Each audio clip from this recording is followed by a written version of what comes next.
Welcome to my new video. My name is Manthan Pandey और मैं इस वीडियो में आपको पुणे रिंग रोड की one of the longest tunnel किस तरीके से बन रही है, उसका कंस्ट्रक्शन किस तरीके से हो रहा है वो आपको दिखाऊंगा। सो बने रहिए इस वीडियो के साथ और इस वीडियो को शुरू करता है। स्वागत है आपका मेरी और एक नई वीडियो में। मैं मोरधरी विलेज में हूँ और यहीं से ये टनल शुरू होती है। इस प्रोजेक्ट के अंदर दो सेपरेट टनल्स बनाई जा रही है, जो कि एक अप के लिए होगी और दूसरी डाउन के लिए होगी। इसी चीज़ को ट्विन टनल कहा जाता है और ये जो हिस्सा है इस प्रोजेक्ट का वो वेस्ट 4 का हिस्सा है, जिसे W4 पैकेज भी कहा जाता है। इस टनल की मदद से फ्यूचर में आप पुणे बेंगलुरु हाईवे से सीधा ही जो खड़कवासला और मुंबई पुणे एक्सप्रेस है उससे कनेक्ट कर पाएंगे। ये ट्विन टनल ऑलमोस्ट 5.8 किलोमीटर्स की ट्विन टनल होने वाली है, जो कि सिंहगढ़ माउंटेन रेंजेस के लगभग नीचे से गुजरेंगी और जो खड़कवासला रीजन है उसे कनेक्ट करेगी। इस टनल की टोटल विड्थ अराउंड 15 मीटर्स होने वाली है और यहाँ पे 3 लेन्स प्रोवाइड किए जाएंगे इन ईच साइड। इस वीडियो में मैं आगे टनल के अंदर क्या काम चालू है और किस तरीके से जो एग्जीक्यूशन है वो चल रहा है वो आपके साथ शेयर करूँगा। सो बने रहिए इस वीडियो के साथ और इसे शुरू करता है। आप यहाँ पर टिल्टिंग प्रिज्म देख पाएंगे जो कि इस टनल की ऊपरी सतह पर फिक्स किए गए हैं। इस ही टिल्टिंग रिफ्लेक्टर प्रिज्म की मदद से ही जो टनल के अंदर होने वाले शिफ्ट्स, अलाइनमेंट एंड जो मूवमेंट है उन्हें टोटल स्टेशन की हेल्प से मॉनिटर किया जाता है। इसी के बगल में आप यहाँ पर येलो कलर की पाइप देख पाएंगे जिसे वेंटिलेशन डक्ट कहा जाता है और इसी की मदद से जो टनल के अंदर कंटिन्यूसली फ्रेश एयर प्रोवाइड की जाती है। Proper ventilation and fresh air supply under constructing tunnel के लिए बहुत इंपॉर्टेंट होता है।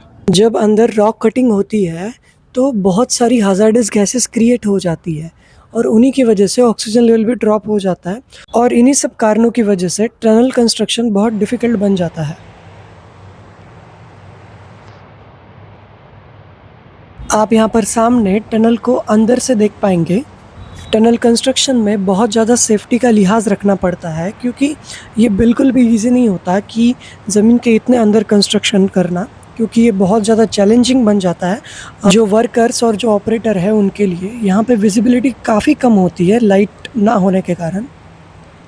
टनल के शुरुआती हिस्से में काफ़ी ज़्यादा ढीली मिट्टी और ढीला पत्थर होता है जो कि अंदर ना गिरे, इसीलिए यहाँ पे एक स्टील सपोर्ट प्रोवाइड किया गया है। ये सपोर्ट बस टनल की शुरुआती हिस्से में प्रोवाइड किया जाता है। आप यहाँ पे सामने पानी बरसता हुआ देख पाएंगे ऊपर से। ये टनल जहाँ पर बन रही है वो जो माउंटेन है वो सिंहगिरी माउंटेन्स का पार्ट है, जिन्हें वेस्टर्न घाट भी कहा जाता है। और इस वाले रीजन में औसतन ज़्यादा बरसात गिरती है, इसी वजह से यहाँ का जो ग्राउंड वाटर लेवल है वो बहुत ज़्यादा है। तो इस तरीके से पानी गिरना यहाँ पे उसी चीज़ की वजह से दिखाई देता है। वाटर पम्प्स की मदद से कंटिन्यूसली ये जो पानी है ये बाहर फेंका जा रहा है, जिसकी वजह से यहाँ पर पानी कहीं पर भी ठहरा हुआ नहीं दिखता है। थोड़ा सा और सामने बढ़ने के बाद आप यहाँ पर देख पाएंगे कि जो टनल है इसे कोई भी नीचे से फिज़िकल सपोर्ट प्रोवाइड किया नहीं गया है। जैसे कि थोड़े देर पहले अपन लोगों ने देखा था कि एक स्टील का स्ट्रक्चर बना हुआ था जो इस टनल को सपोर्ट कर रहा था। अभी ये टनल मीडियम हार्ड रॉक में एंटर कर चुकी है, मतलब यहाँ से सामने वाला जितना भी रॉक है वो एक स्ट्रॉन्ग रॉक है और उसे सपोर्ट की ज़रूरत नहीं होती है और इसका एलिवेशन भी अभी नीचे की तरफ चला गया है। थोड़ा सा और सामने बढ़ने के बाद यहाँ पर और एक टनल का निर्माण चलता हुआ आप देख पाएंगे। वीडियो की शुरुआत में मैंने आपको जो टनल दिखाई थी ये टनल उसी टनल को कनेक्ट करती है और इस टनल को कहा जाता है क्रॉसबो टनल। क्रॉसबो टनल एक टनल होती है जो दोनों ट्विन टनल्स के बीच में एक कनेक्शन प्रोवाइड करती है ताकि इमरजेंसी केसेस में या फिर किसी भी मेंटेनेंस की केसेस में ये कारगर साबित हो। आप यहाँ पर सामने उसी क्रॉसबो टनल का निर्माण चलते हुए देख पाएंगे।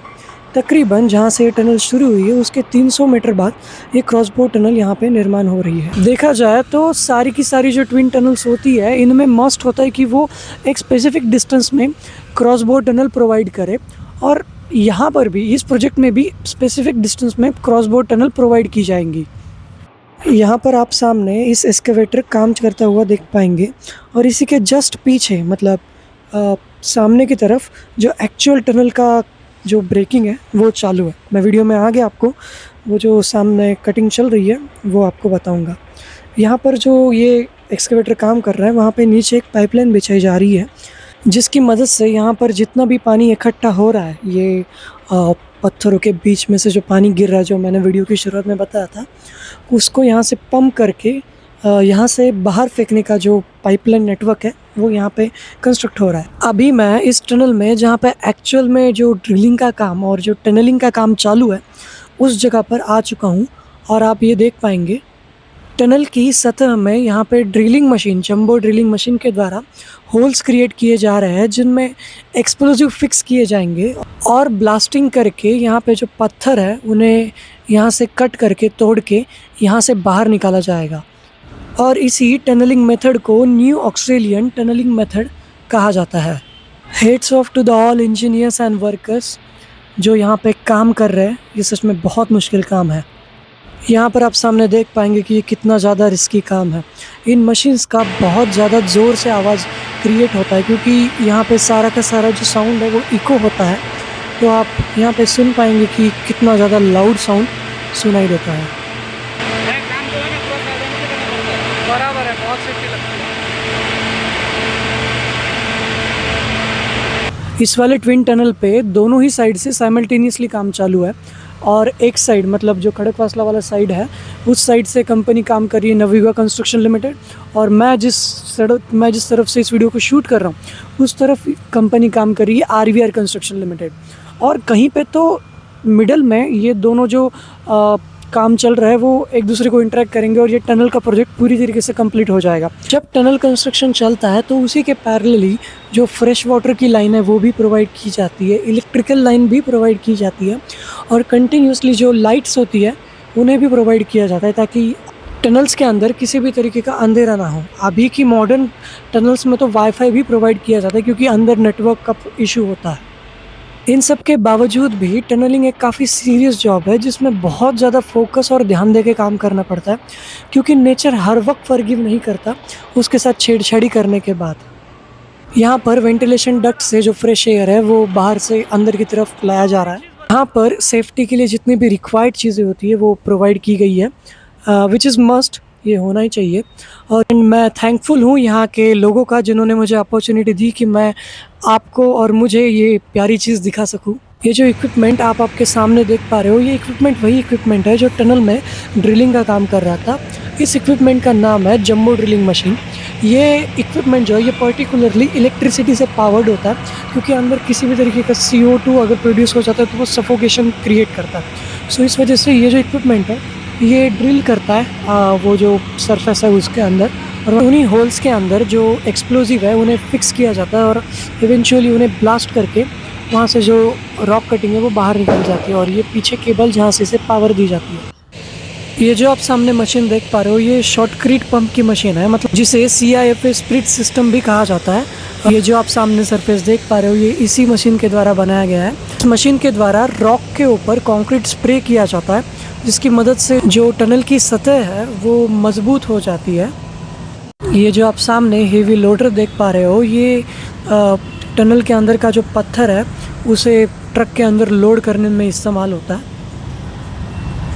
Thank you for watching this video. मैं आशा करता हूँ कि आपको ये वीडियो पसंद आई होगी। अगर आपको ये वीडियो इन्फॉर्मेटिव लगती है तो मेक श्योर करिए कि आपने इसको लाइक किया है और इस चैनल को सब्सक्राइब किया है, और मिलता है किसी और एक नए वीडियो में। Bye bye.